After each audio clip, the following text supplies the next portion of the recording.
Hay historias que se aferran al aire mucho después de que cae el último telón. Historias que parecen demasiado delicadas para contar y, sin embargo, demasiado inquietantes para ignorar. Esta, bueno, empieza con la belleza, una belleza extraordinaria, de esa que iluminaba cada habitación, cada pantalla, cada corazón que se cruzara con ella. Pero detrás de ese resplandor había algo más, un silencio, una tristeza, un anhelo desesperado que ni la fama, ni la admiración, ni la promesa de un futuro lograron curar. Amó a ciegas, por completo, de forma temeraria, y al final, ese amor fue su perdición. Lo que le ocurrió ha quedado sepultado bajo décadas de rumores, enredado en el misterio y moldeado por las manos de quienes aseguraban proteger su historia. Pero tal vez, solo tal vez, ha llegado el momento de mirar un poco más de cerca en esas sombras. Si estás listo para descubrir lo que yace bajo la superficie, dale like a este video y suscríbete al canal. Algunas verdades son demasiado desgarradoras para ignorarlas, y demasiado humanas como para no comprenderlas. Imagina llegar a un país nuevo con solo 15 años, cargando no solo una maleta, sino también el peso del exilio, la pérdida y preguntas sin respuesta sobre quién eres realmente. Esa fue la realidad de Miroslava Chernová-Beková, una actriz luminosa cuya elegancia y melancolía cautivarían al cine mexicano, pero cuya historia real es mucho más trágica y compleja de lo que la pantalla grande dejó entrever. Incluso su nacimiento está rodeado de misterio. Algunos dicen que fue el 26 de febrero, otros insisten en que fue el 27, y hasta el año genera debate. ¿Fue en 1925, 1926 o 1927? Lo que sí sabemos es que nació en Praga, cuando aún era Checoslovaquia. Hoy es la República Checa. Nunca llegó a conocer a sus padres biológicos. Se cree que ambos murieron en circunstancias que solo podemos imaginar. Fue adoptada por un destacado psicoanalista judío, el doctor Oskar Stern, y su esposa, Miroslava Bečka. La pareja le dio no solo un hogar, sino también su apellido, sus valores y un sentido de pertenencia en un mundo que pronto estallaría en caos. Creció junto a su hermano adoptivo, Ivo Stern Bečka, un hombre bondadoso y exitoso que más tarde llegaría a ser presidente del Consejo Interamericano de Escultismo. Su familia tenía una buena posición económica, hasta que la historia intervino. Con las nubes oscuras de la Segunda Guerra Mundial formándose y la persecución nazi en aumento, se vieron obligados a huir. Dejaron atrás todo, su hogar, la seguridad y, lo más doloroso, a sus seres queridos. Una de esas personas fue la abuela paterna de Miroslava, una mujer a la que adoraba y a quien nunca volvió a ver. Esa pérdida, especialmente la culpa de haberla dejado atrás, persiguió a Miroslava el resto de su vida. Su escape no fue una línea recta. La familia atravesó Bélgica, Finlandia y Suecia, siempre un paso adelante del peligro. En un momento, Oskar, su padre adoptivo, fue arrestado. Para salvar a su familia, tuvo que revelar verdades profundamente personales, que su esposa no era judía, y que Miroslava era adoptada. Aún así, fueron encarcelados en un campo durante 3 angustiosas semanas. Finalmente, fueron liberados, pero el trauma de ese tiempo jamás los abandonó. En 1941, finalmente encontraron refugio en México, llegando por el puerto pacífico de Mazatlán. Miroslava era apenas una adolescente, pero la paz no duró mucho. Su padre, siempre pensando en su futuro, la envió sola a Nueva York para estudiar inglés y español. Él creía estar dándole un regalo, una oportunidad, pero para Miroslava fue una etapa de profundo dolor emocional. Estaba separada de su hermano Ivo, la persona con la que más cercana se sentía, y esa soledad se volvió insoportable. Luego, en 1942, la tragedia volvió a golpear. El joven soldado estadounidense del que se había enamorado murió. El dolor fue demasiado. Miroslava intentó quitarse la vida por primera vez. Incapaz de sobrellevar la ciudad ni su pérdida, regresó a México. De vuelta en casa, trató de reconstruirse. Estudió diseño, pintura y costura en la American School. Su espíritu artístico siempre había sido fuerte. Ahora, era una vía para sanar. Y en 1944, su camino dio un giro dramático. Con el apoyo de su padre, Miroslava participó en Blanco y Negro, un deslumbrante evento de baile de la alta sociedad en el exclusivo Country Club de Ciudad de México. Era el tipo de evento donde las debutantes eran coronadas como realeza. ¿Y Miroslava? Se robó el espectáculo. Ganó el título de reina, y con él una beca para estudiar actuación en los estudios RKO en California. Pero justo cuando sus sueños comenzaban a florecer, la tragedia volvió. Su madre falleció de cáncer en 1945. La pérdida devastó a Miroslava. Una vez más, cayó en una espiral de depresión. Y una vez más, intentó quitarse la vida. Aún así, siguió adelante. Aprovechó al máximo su beca en RKO, sumergiéndose en la actuación. Y cuando regresó a México, se inscribió en la Academia Dramática, dirigida por el legendario artista japonés Seki Sano. Fue allí donde conoció a Jesús Jaime Gómez Obregón, conocido por sus amigos como El Bambi. Se casaron el 2 de febrero de 1946. Pero el matrimonio se desmoronó rápidamente. Aunque provenía de una familia rica e influyente, se dice que Obregón se casó con Miroslava no por amor, sino para mantener las apariencias sociales y ocultar su homosexualidad. Una realidad que dejó a Miroslava profundamente traicionada. Todavía recuerdo el silencio en la sala cuando apareció por primera vez en pantalla. Ese debut inolvidable ocurrió en 1946, en Bodas Trágicas, donde compartió escena con el distinguido Ernesto Alonso. No fue solo una actuación, fue la llegada de alguien especial. Apenas un año después, Miroslava ya estaba cautivando al público en dos películas muy distintas pero igualmente memorables: 5 rostros de mujer y A volar joven, donde actuó junto a nada menos que Cantinflas, el rey de la comedia en el cine mexicano. Y para 1948, su estrella realmente comenzaba a brillar. Ese año marcó su primera producción internacional, una colaboración entre Estados Unidos y México que abrió nuevas puertas. Sumó varios títulos más a su creciente filmografía: Juan Charrasqueado, Adventures of Casanova, Nocturno de Amor y Una aventura en la noche. Cada película revelaba una nueva faceta de Miroslava, mostrando no solo belleza, sino también profundidad, elegancia y una callada fuerza emocional. En 1949, protagonizó Secreto entre mujeres, una película que le permitió explorar un terreno más dramático. Y al entrar en los años 50, Miroslava era imparable. Protagonizó La posesión, La liga de las muchachas y La casita de papel. Pero hay un detalle de este periodo que muchos pasan por alto y que es especialmente conmovedor.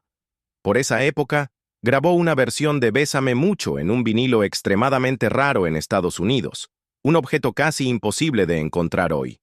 Solo imagina, esa voz, esa canción, preservada en el frágil surco de un disco negro. Un eco fantasmal de lo que pudo haber sido una carrera paralela en la música. Luego llegó 1951. 7 películas en un solo año: La muerte enamorada, Trotacalles, Monte de Piedad, Cárcel de mujeres, Ella y yo, El puerto de los 7 vicios y su segunda película estadounidense, The Brave Bulls. Ese ritmo por sí solo dice mucho sobre su ambición y su ética de trabajo.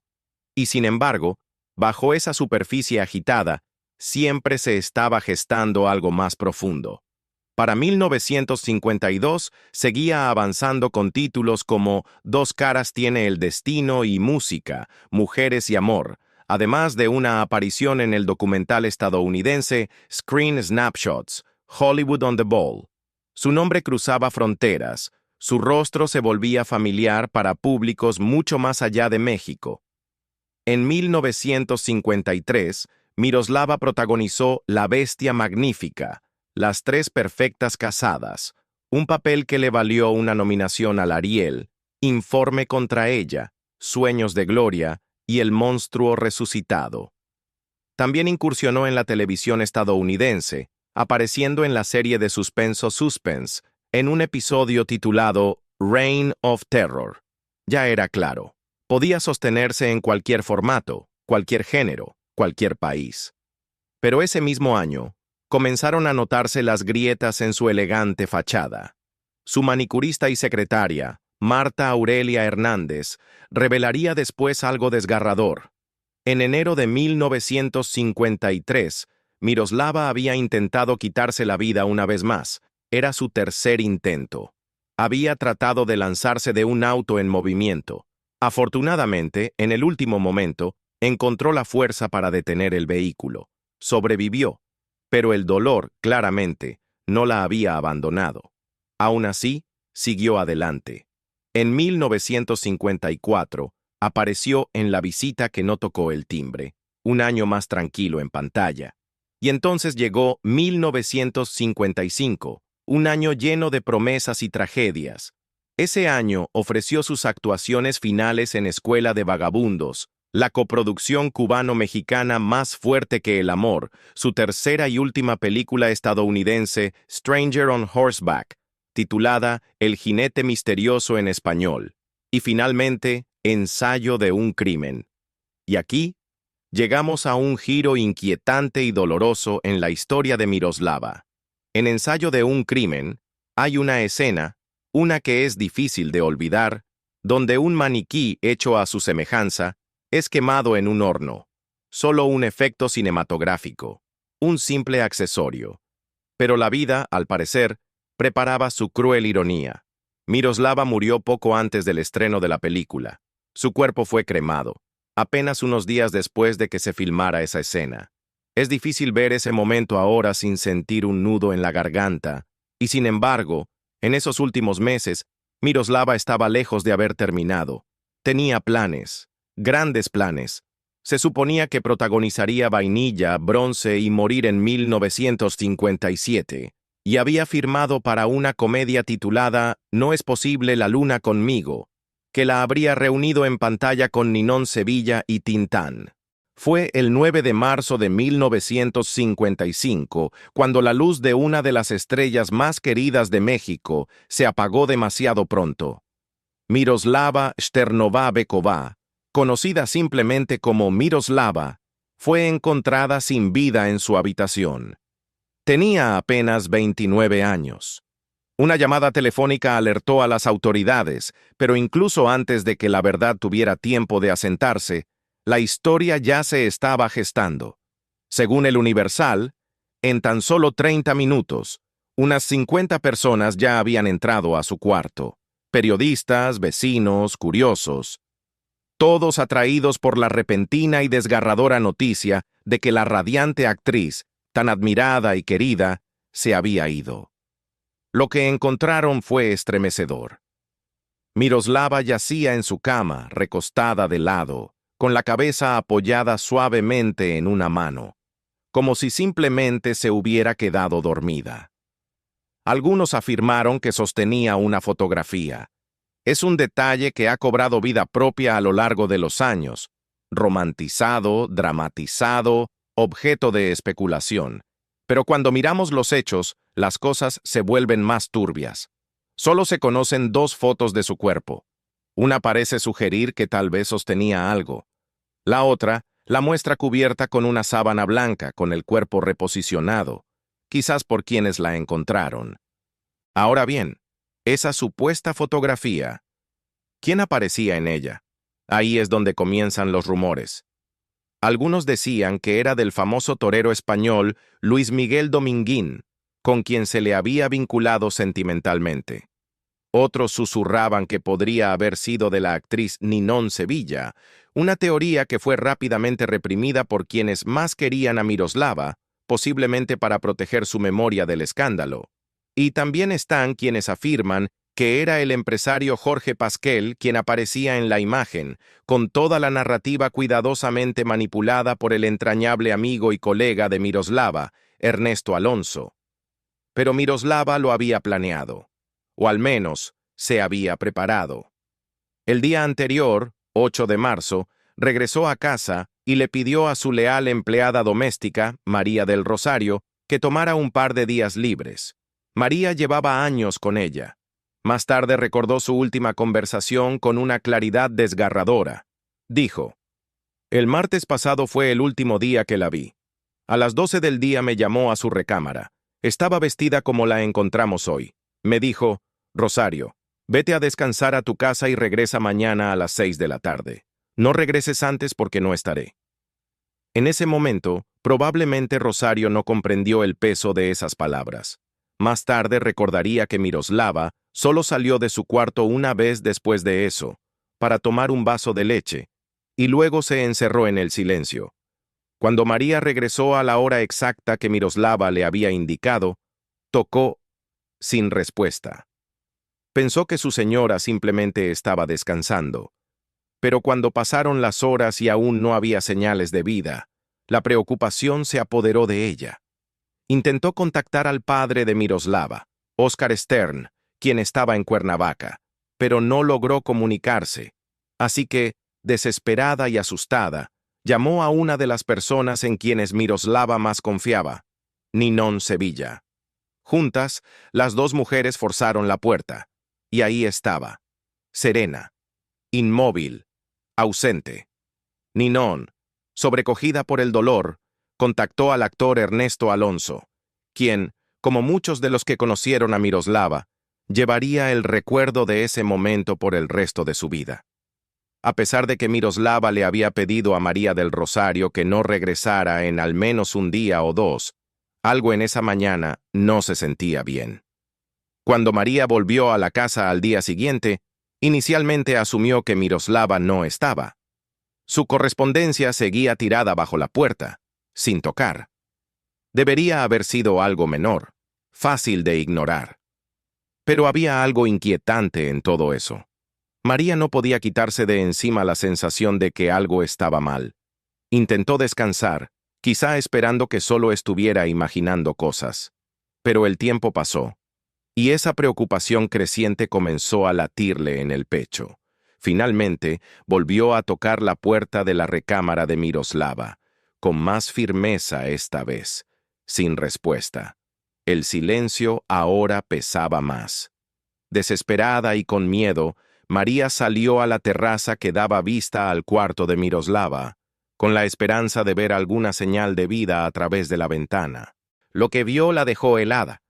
Miroslava estaba ahí, quieta, en silencio, sin vida. María describiría después la escena con un dolor que nunca abandonó su voz. El cuerpo estaba tendido sobre la cama. En la mano derecha tenía la fotografía de ese español que dicen que es torero, y en la otra, 3 cartas. Aquel español, por supuesto, se creía que era Luis Miguel Dominguín, aunque incluso ahora, después de tantos años, el misterio aún rodea ese detalle. Algunos creen que la identidad en esa fotografía nunca debió conocerse. Otros creen que fue alterada deliberadamente por personas cercanas a ella. Mientras tanto, Ninon Sevilla, querida amiga, confidente y coprotagonista, estaba cada vez más alarmada. Había estado esperando a Miroslava para comenzar el rodaje de No es posible la luna conmigo. Intentó llamarla. No hubo respuesta. El silencio, para ella también, era revelador. No era propio de Miroslava desaparecer sin decir una palabra. Cuando las autoridades finalmente ingresaron a la habitación, encontraron pruebas inquietantes. Una caja de Ayerlucin, un fuerte barbitúrico, una botella de otro sedante llamado Dodecalibes, y junto a Miroslava, 3 cartas escritas a mano. palabras finales que insinuaban el inmenso peso emocional que había estado cargando. El médico que la examinó estimó que había estado acostada allí durante al menos 30 horas antes de que alguien la encontrara. 30 horas. En silencio, en soledad. Es difícil no sentir que se te rompe el corazón al escuchar eso. Pero quizá lo que más nos sorprendió no fue solo su fallecimiento, sino lo que ocurrió después. En una decisión sumamente inusual, las autoridades permitieron que el cuerpo de Miroslava permaneciera en la casa. No la trasladaron al forense. No hubo autopsia. Su cuerpo fue devuelto discretamente a su familia para el velorio, y de ahí fue cremado. Sus cenizas fueron colocadas en el mausoleo familiar en el Panteón Francés de San Joaquín, uno de los cementerios privados más prestigiosos de la Ciudad de México. Y así, como si nada, cayó el telón. Ahora, echemos un vistazo más cercano a lo que Miroslava dejó atrás. Un trío de cartas que quizás hablan más fuerte que cualquier titular. 2 de esas cartas estaban escritas en checo, dirigidas con ternura a su padre y a su hermano. La tercera, sin embargo, era una carta de naturaleza distinta, no dirigida a un ser querido, sino a un abogado llamado Eduardo Lucio. En esa nota, Miroslava delineó sus obligaciones financieras con dolorosa claridad. Detalló sus deudas y explicó cuidadosamente cómo cada una podía ser resuelta. Estas cartas nos ofrecen una mirada rara y cruda al enorme peso emocional que cargaba. Hay algo profundamente perturbador en eso, ¿no es así? Una mujer que era vista como radiante, cautivadora y llena de promesas, dejando atrás cartas que hablan de una vida que silenciosamente se desmoronaba. Su muerte, repentina y con solo 29 años, dejó muchas preguntas sin respuesta. Y la ausencia de una autopsia completa solo añadió más incertidumbre. Naturalmente, surgieron las especulaciones. La gente empezó a preguntar, ¿qué fue lo que realmente le pasó a Miroslava? ¿Qué la empujó hasta ese precipicio? Algunos señalaron el momento, cómo su muerte parecía coincidir con un giro desgarrador en su vida personal. Justo cuando falleció, el mundo se enteraba del sorpresivo matrimonio entre el torero español Luis Miguel Dominguín y la actriz italiana Lucia Bosé, la futura madre de Miguel Bosé. Ese matrimonio sorprendió a muchos, y no menos porque Dominguín había estado románticamente vinculado con Miroslava. De hecho, hubo rumores de que incluso se había considerado el matrimonio entre ellos. Pero existe otra versión de la historia que tomó forma décadas después, una que desvió el foco de atención de Dominguín hacia otro gigante del cine mexicano, Cantinflas. En 2014, durante una entrevista televisada en Televisa, el veterano periodista Jacobo Zabludovsky lanzó lo que llamó una exclusiva mundial. Afirmó que Miroslava no había muerto por un desamor relacionado con el torero, sino a causa de una relación intensa y, al final, devastadora con Cantinflas. Según Zabludovsky, Miroslava se había enamorado profundamente de él, creyendo, esperando, que dejaría a su esposa, Valentina. Pero la situación llegó a un punto crítico. Cantinflas, mediante una carta, dejó en claro: nunca dejaría a Valentina y Miroslava no debía aferrarse a falsas esperanzas.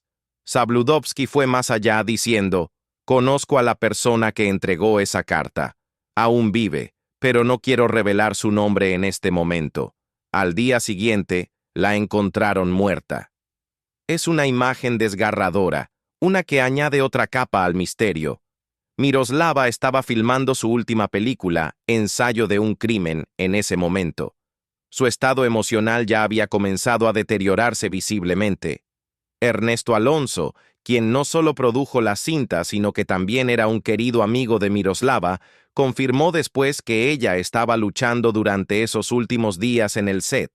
Por supuesto, el mundo interior de Miroslava era más complicado que cualquier historia de amor o decepción. Su padre, Oscar Stern, compartió después que Miroslava había lidiado con problemas psicológicos desde la infancia. Habló con franqueza sobre su lucha de toda la vida con lo que hoy probablemente reconoceríamos como psicosis. Estos episodios, dijo, requerían con frecuencia cuidados especiales. No eran nuevos. La habían acompañado desde Europa, donde había sobrevivido a cosas que ningún niño debería vivir jamás. Su familia contaba historias de cómo se escondió durante más de 36 horas en Praga durante los bombardeos de la Segunda Guerra Mundial. Imagínalo, una niña, sola en la oscuridad, con el mundo explotando a su alrededor. Ese tipo de trauma no desaparece, se queda, se imprime. En los años posteriores a su muerte, comenzaron a surgir teorías alternativas, algunas más fundamentadas que otras. Una afirmaba que Miroslava no se había quitado la vida, sino que en realidad había muerto en el mismo accidente aéreo que mató al empresario Jorge Pasquel el 8 de marzo de 1955. Según esta teoría, su cuerpo fue devuelto silenciosamente y de manera encubierta a su hogar para mantener las apariencias. Y luego, está la más sensacional de todas. Un rumor se propagó afirmando que Miroslava había sido asesinada, silenciada deliberadamente porque trabajaba como espía encubierta. En esta versión de la historia, la culpable era Marta Aurelia Hernández, una mujer que desempeñó muchos roles en la vida de Miroslava. Era su manicurista, su secretaria, su maquillista, su confidente. Tal vez incluso su amiga. Pero según esta teoría, Hernández también fue la responsable de su muerte. Ahora bien, si alguna de estas historias tiene siquiera un grano de verdad, quizá nunca lo sabremos. Lo que es innegable es que la vida de Miroslava estuvo marcada por el brillo y el sufrimiento. Su muerte, envuelta en ambigüedad y teorías susurradas, dejó un legado inquietante, uno que aún conmueve a quienes la recuerdan. Era luminosa, pero incluso las estrellas titilan antes de apagarse. Si esta historia te conmovió o te hizo ver a Miroslava bajo una nueva luz, no olvides darle like a este video y suscribirte al canal. Hasta la próxima.